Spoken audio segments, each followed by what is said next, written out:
In Plants vs. Zombies 2, there are tons of different plants within the game, and since there's so many different plants, it ends up making it so there's tons of really good plants, but also tons of just really bad plants. And today we're just going to be looking at the really bad ones, as well. I've picked out a few just really bad plants that are, in my opinion, just some of the worst within the entire game, and I'm going to be showing you why these plants are just really bad. But yeah, for the first plant, we have Tangler. Now, for the actual attack of this plant, is really not that bad, as well, but it actually could kill most zombies pretty easily. The only downside to it, though, is that it could only be placed on graves, which is honestly one of the dumbest features I've ever seen, as well there's barely any levels in the game that actually have graves, as well the majority of the worlds within the game just don't have any graves in them, which makes this plant unusable. As though there's just very few worlds where you could actually use this plant, well, but in a lot of worlds, this just won't be that useful. As though there are a lot of plants that are just much more powerful than it, and if you do use this plant, you'll basically have to place it at the beginning of the round, as though your other plants will just end up destroying the graves when attacking the zombies, so yeah, it'll end up just making it sort of useless. But yeah, for the actual attack, it's really not that bad of a plant. It just makes it just really useless, as though it could only be placed on graves, which is just a really niche thing that basically makes this plant unusable most of the time. Now next up we have Vamp Porini.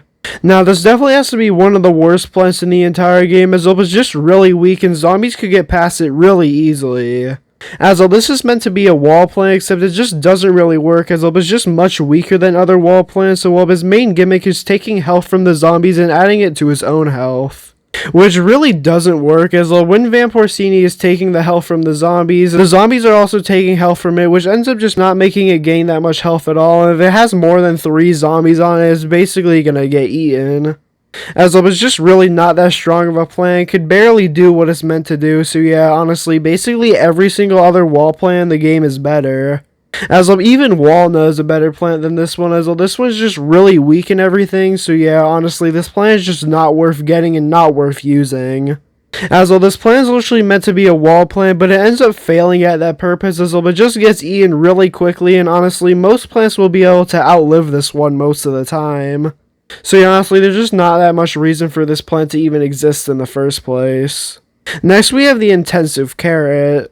Now, what the Intensive Carrot does is that it makes it so you're able to revive a plant.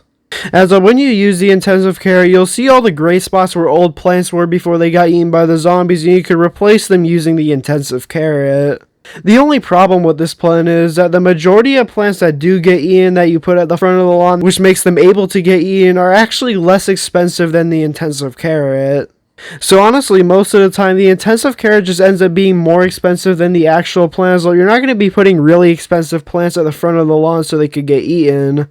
And while the majority of the time, you'll be placing less expensive plants at the front of a lawn, so it ends up just making it that you would just rather place the actual plant down than the Intensive Carrot. So yeah, once again, the majority of the time, the Intensive Carrot doesn't really have that much of a use, unless if a really expensive plant gets eaten like a winter melon. But honestly, that'll most likely never happen, as it's not that common for a winter melon to actually get eaten, as most of the time you put them at the back of the lawn so they can get eaten, so yeah, honestly, there's just not much of a point for the Intensive Carrot to exist. Next, we have the Chomper. Now, Chomper really isn't as bad as it used to be, as they got a slight buff not too long ago, but still, overall, it's still just not that good of a plant. As well, it still takes a ridiculous amount of time to actually recharge to be able to eat another zombie, so yeah, honestly, there's just not much of a point of it, as well, it just takes forever to recharge and be able to eat another zombie, and by the time you're actually able to get the Chomper to eat another zombie, it might already be eaten, as well, it could just get eaten really easily. So unless if you just protect this plant a lot with other plants behind it, and also put a wall plant in front of it so it doesn't get eaten while it tries to chew the zombie, this plant just really isn't that useful. Especially because there's just tons of other more powerful plants that you could use, so yeah, honestly, Chomper just still doesn't really have much of a point of existing. As of the majority of the time, he ends up just being a worse option than most plants, so yeah, overall, he's just really overpriced because you actually have to pay real money for this plant. He's just not worth it. Next up, we have the Perfume Shroom. Now, all this plant does is that when you place it down in front of a dinosaur, it makes it switch sides and actually work against the zombies. Which could sort of be useful, I guess, but the majority of the time you won't actually be able to use this plant, as though there's only one world that actually uses dinosaurs in it. So yeah, there's really only one world that you'll be actually able to use this plant in, and none of the others, which already makes it just a lot more useless than other plants in the game. And well, also, the dinosaurs are actually just really manageable most of the time. So the majority of the time, you won't even need the dinosaurs to help you, as most of the time, they're just really manageable, and there's just not much of a point for this plant. As most of the time, it's just a wasted spot in the seed line. There's just a ton of other plants that you would rather take into a level. So yeah, honestly, there's just not much of a point for this plant, as it's really only in one world, and honestly, in that one world, it just doesn't really change that much to make it worth it. Next, we have the gold leaf. Now, just like the last plant, this plant could only be used in one world, being Lost City, and well, it literally only has one use to it. And well, when you use this plant, whatever tile you place on will turn into a gold tile.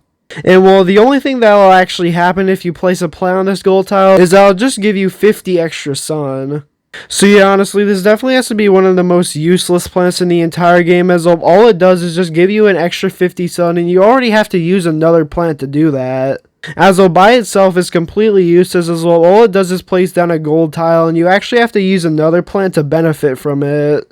Which just makes the gold leaf just really useless, and you can only use it in one world, which just also makes it just even more useless. So yeah, you'll basically never need to use this plant, especially because you unlock it right near the end of Lost City. Which makes it so there's barely any levels in the game that you could actually use this plant in if you play the levels in order. Now next we have the buzz button. And well, buzz button definitely has to be one of the weakest plants in the entire game, as well, it just basically deals no damage. As well, you have to place this plant in the front of the lawn, as well, it can only do damage when it's eaten, so yeah, you just have to get a zombie to eat this plant. When it does, it deals a very, very low amount of damage. And well, the damage also doesn't really last that long, so yeah, honestly, it's just not worth it, especially because the buzz button is just really weak. And well, this plant is actually so weak that it'll actually take 2 buzz buttons to kill a basic zombie. Which just makes it one of the worst plants in the entire game, as well, this basic zombie actually has to eat 2 buzz buttons before it could actually die, which just shows you that it's really useless. And well, it takes 2 on a basic zombie, but imagine how many it'll take on a conehead or buckethead zombie. It'll basically be impossible to kill a conehead or buckethead zombie just using this plant. But yeah, honestly, there's literally no point of this plant existing, as it was made actually in the modern era of the game after Chili Bean was made. So yeah, honestly, this is just a weaker version of the Chili Bean. Although the Chili Bean can actually insta-kill a basic zombie, conehead zombie, and buckethead zombie instead of taking tons of different buzz buttons to actually just kill one. So yeah, honestly, there's literally 0 point of this plant existing. And well, moving on, we have the Meteor Flower. And well, what this plant does is that it shoots meteors out of the sky onto the zombies, and it deals once again just a really low amount of damage. As it spawns molten lava on the ground, similar to the lava guava except just 10 times weaker for only a few seconds.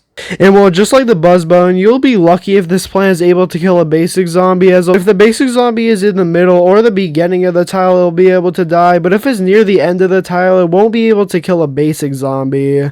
So yeah, once again, this is just a really weak plant with basically no use, as well, there's just so many other plants in the game that are just 10 times better than it. And well, once again, it was released in the modern era of the game, so yeah, honestly, I have no idea why they released this plant, as though there's so many others that could just do so many things better than this one. But yeah, those were the worst plants in Plants vs. Zombies 2. Comment down below which of these plants do you think is the worst. But yeah, hopefully you enjoyed this video. If you did, then please like and subscribe. And yeah, have a great day.